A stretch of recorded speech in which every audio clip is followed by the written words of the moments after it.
Damn it. ఏంటిట కుండబద్దలు కొడతా అత్త. నమస్కారం, కుండబద్దల ప్రేక్షకులకు స్వాగతం. నేను మీ కాటా సుబ్బారావుని. ఈ వీడియోలో మనం మాట్లాడుకోబోయే అంశం, ఎన్నికల కోడ్తో పరిపాలన స్తంభించిపోవాలా, ఆపద్ధర్మ ముఖ్యమంత్రి పదం ఎప్పుడు వర్తిస్తుంది? ప్రస్తుతం ఆంధ్రప్రదేశ్ రాష్ట్రంలో ఎన్నికల కోడ్ పేరుతో ఈ ప్రభుత్వం ఎటువంటి నిర్ణయాలు చేయకూడదు, సమీక్షలు జరపకూడదు, ఆఖరికి ఎమర్జెన్సీ సర్వీసెస్ గురించి కూడా ఈ ప్రభుత్వం పట్టించుకోకూడదని ఓ పక్క ప్రతిపక్షం వాదించటం, దానిపై ఎలక్షన్ కమిషన్కి ఫిర్యాదులు చేయటం, ఎలక్షన్ కమిషన్ మరి చీఫ్ సెక్రటరీని వివరణ అడగడం, తద్వారా చీఫ్ సెక్రటరీ మరి కింద ఉన్న శాఖల సెక్రటరీలని వివరణలు కోరడం, నోటీసులు ఇవ్వడం, ఇదంతా ఒక గందరగోళంగా మారింది.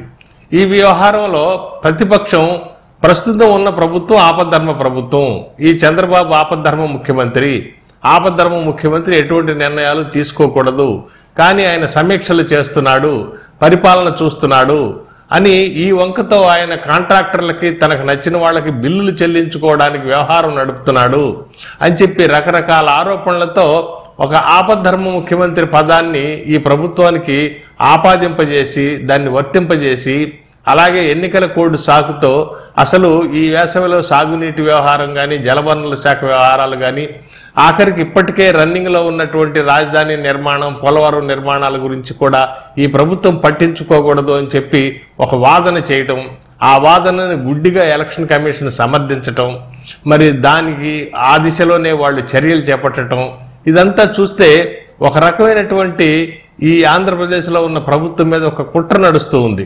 మరి ఈ సందర్భంలో అసలు ఏమిటి ఎన్నికల కోడ్, అసలు ఆపద్ధర్మ ముఖ్యమంత్రి అనే పదం ఎప్పుడు వర్తిస్తుంది, ఈ విషయాలపై ప్రజల్లో అనేక సందేహాలు నెలకొన్నాయి. ఇప్పుడు ఆంధ్రప్రదేశ్లో ఉన్న రాష్ట్ర ప్రభుత్వం 2014 మేలో జరిగిన ఎన్నికలో ప్రజాస్వామ్యబద్ధంగా ఎన్నికై 2014 జూన్ 8వ తారీఖున ప్రమాణ స్వీకారం చేసి కొలువు తీరింది. అంటే 2019 జూన్ 8వ తారీఖు వరకు ఈ ప్రభుత్వానికి గడువు ఉంది. కానీ ఎన్నికలు గడువు తేదీకి 6 నెలల ముందు నుంచి ఎప్పుడైనా నిర్వహించవచ్చు అని చెప్పి ఎలక్షన్ కమిషన్కి రాజ్యాంగం ఇచ్చినటువంటి హక్కు ద్వారా మరి గడువు తేదీ తర్వాత కొత్త ప్రభుత్వం కొలువు తీరవలసి ఉంటుంది కనుక గడువు తేదీ కన్నా కొద్దిగా ముందుగానే ఎన్నికలు నిర్వహించి ఈ ఎన్నికలో ఎవరైతే గెలుస్తారో వాళ్ళని మరి ఈ తారీఖు తర్వాత కొత్త ప్రభుత్వంగా మరి వాళ్ళు ప్రమాణ స్వీకారం చేసే అవకాశాన్ని మరి ఎలక్షన్ కమిషన్ నిర్వహించవలసినటువంటి ఒక డ్యూటీ. అయితే ఈ క్రమంలో మోడల్ కోడ్ ఆఫ్ కాండక్ట్ అంటే ఎన్నికల ప్రవర్తన నియమావళి అని చెప్పి ఎలక్షన్ కమిషన్కి రాజ్యాంగం ఒక మోడల్ కోడ్ ఆఫ్ కాండక్ట్ని ఇచ్చింది. అంటే ఎన్నికలు జరుగుతూ ఉన్న సమయంలో ఇప్పటికే ప్రభుత్వాన్ని నడుపుతూ ఉన్నటువంటి పార్టీ, కొలువుదీరు ఉన్నటువంటి ప్రభుత్వం మరి ప్రజల్ని ప్రభావితం చేసే నిర్ణయాలు తీసుకోకూడదు, పరిపాలనలో కొత్త నిర్ణయాలను అమలు చేయకూడదు, అలాగే ప్రజల్ని ఆశ పెట్టేయి ప్రభావితం చేసే అటువంటి నిర్ణయాలు చేయకూడదని చెప్పి తద్వారా ఫ్రీ అండ్ ఫెయిర్ అంటే స్వేచ్ఛగా నిష్పక్షపాతంగా ఎన్నికలు నిర్వహించే అవకాశం, అలాగే అన్ని పార్టీలకి ప్రజల దగ్గరికి వెళ్ళి తాము ఏం చేయగలమో చెప్పుకునే అవకాశాన్ని మరి ఈక్వల్ లెవెల్ ప్లేయింగ్ అనే పదంతో నిర్వహించడం జరిగింది. మరి దీని ప్రకారం ప్రభుత్వం ఏదైనా కొత్త పథకాలు కానీ, ప్రజల్ని మభ్యపెట్టేవి, ఆశ పెట్టేవి, ప్రలోభ పెట్టేవి మరి అటువంటి నిర్ణయాలు కానీ ఈ సమయంలో తీసుకోకూడదు అనేది ఒక నిబంధన. అలాగే ఇప్పటికే అమల్లో ఉన్న పథకాల యొక్క పనితీరుని మరి సమీక్షించవచ్చు, లేదా వాటి యొక్క నిర్వహణని చూడవచ్చు. అట్లాగే ఈ ప్రవర్తన నియమావళిలో ముఖ్యంగా ఎమర్జెన్సీ సర్వీసెస్ ఉంటాయి. అందులో వైద్య, విద్య, మరి అలాగే సాగునీరు, తాగునీరు, ఇటువంటి ప్రమాదకరమైనటువంటి అంటే ఆలస్యమైతే ఇబ్బంది పడేటటువంటి అంశాలు ఉన్నటువంటి వాటిల్లో కూడా మరి ఎన్నికల ప్రవర్తన నియమావళి వర్తించదు అని చెప్పి ఎలక్షన్ కమిషన్ కూడా కొన్నిటికి అనుమతిస్తూ ఉంది. మరి ఈ సందర్భంలో మరి సచివాలయంలో చంద్రబాబు చేస్తున్నటువంటి సమీక్షలు మరి ఇప్పటికే నిర్మాణంలో ఉన్న రాజధాని కానీ, అలాగే ఇప్పటికే నిర్మాణంలో ఉన్న పోలవరం గురించి కానీ, జలవనరుల శాఖ గురించి కానీ, లేక మరి వేసవి గనక సాగునీటి గురించి కానీ చేస్తున్నటువంటి వాటిల్లో మరి కాంట్రాక్టర్లకు బిల్లులు చెల్లించుకోవడం కోసం ఒక కుట్రపూరితమైనటువంటి సమీక్షలు జరుగుతున్నాయని వాదించడం జరుగుతుంది మరి ప్రతిపక్ష పార్టీ. ఈ విషయంలో మరి నిపుణులు, రాజకీయ విశ్లేషకులు ఏం చెప్తున్నారు చూస్తే మరి దీని ప్రకారం మరి కాంట్రాక్టర్లకు బిల్లులు చెల్లించడం అనేది కూడా ఇప్పటికే అమల్లో ఉన్నటువంటి ప్రాజెక్టులకి వాళ్ళు చేసిన పనులకు మాత్రమే బిల్లు చెల్లిస్తారు. ఎన్నికల ప్రవర్తన నియమావళి పేరుతో ఇప్పటికే వాళ్ళు డబ్బు ఖర్చు పెట్టి ప్రభుత్వం కోసం చేసిన పనికి బిల్లులు చెల్లించకుండా ఉండటం అనే ప్రక్రియ చేయవలసిన పని లేదు. అలాగే చేయబోయే పనులకు ఏ ప్రభుత్వం బిల్లులు చెల్లించదు కనుక ఇక్కడ పక్షపాతంగా తనకు కావలసిన కాంట్రాక్టర్లకు ఆయన ఏదో కట్టబెట్టుకుంటాడని చెప్పే వాదన తప్పని తేల్చారు. అలాగే ఇక ఆపద్ధర్మ ముఖ్యమంత్రి అనేది ఎప్పుడు వర్తిస్తుంది అంటే ఎన్నికై గడువు పూర్తి కాని ప్రభుత్వానికి ఆపద్ధర్మ ముఖ్యమంత్రి పదం వర్తించదు. ఒకవేళ గడువు తేదీ లోపు ఏదైనా రాజకీయ సంక్షోభం వచ్చి కొలువుదీరున్న ప్రభుత్వం కూలిపోతే అలాంటప్పుడు కానీ లేక ఏ కారణం చేతనైనా సరే కొలువుదీరున్న ప్రభుత్వం రాజీనామా చేసినప్పుడు కానీ మళ్ళీ ఎన్నికలు నిర్వహించేంత వరకు మీరు ఆఫీసులో ఉండి జరగవలసిన పనులు చూడండి అని చెప్పి గవర్నర్ వారిని కేర్ టేకర్ గవర్నమెంట్ అంటే ఆపద్ధర్మ ముఖ్యమంత్రిగా నియమించడం జరుగుతుంది. అది అటువంటి ప్రత్యేక సందర్భాల్లోనే కానీ ఇలా సహజంగా 5 సంవత్సరాలు పూర్తి కాలం ఎన్నికగా అయ్యి ఉన్నటువంటి ప్రభుత్వాన్ని మళ్లీ ఎన్నికలకు వెళ్లే సమయంలో ఆపద్ధర్మ ముఖ్యమంత్రి అవడు. మరి ప్రజాస్వామ్యబద్ధంగా ఎన్నికైన ముఖ్యమంత్రి అవుతాడు.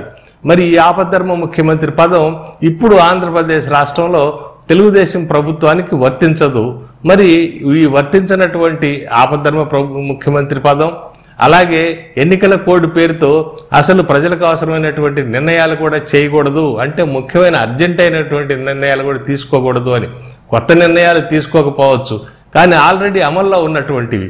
అది కాకుండా ఈసారి చరిత్రలో ఎప్పుడూ లేనట్టుగా మరి 7 దశల్లో సుదీర్ఘమైనటువంటి పోలింగ్ పెట్టి అందులో మొదటి దశలోనే ఆంధ్రప్రదేశ్లో ఎన్నికలు నిర్వహించటం, మరి ఎన్నికలు అయిపోయిన తర్వాత మరి రిజల్ట్ రావడానికి సుదీర్ఘంగా 40 రోజుల పాటు సమయం ఉండటం, మరి అప్పటి వరకు ఈ ప్రభుత్వం పని చేయకూడదు మోడల్ కోడ్ ఆఫ్ కాండక్ట్ ప్రకారం అని చెప్పి నిర్బంధించటం మరి ప్రజల మీద కక్ష తీర్చుకోవడం లాంటిది.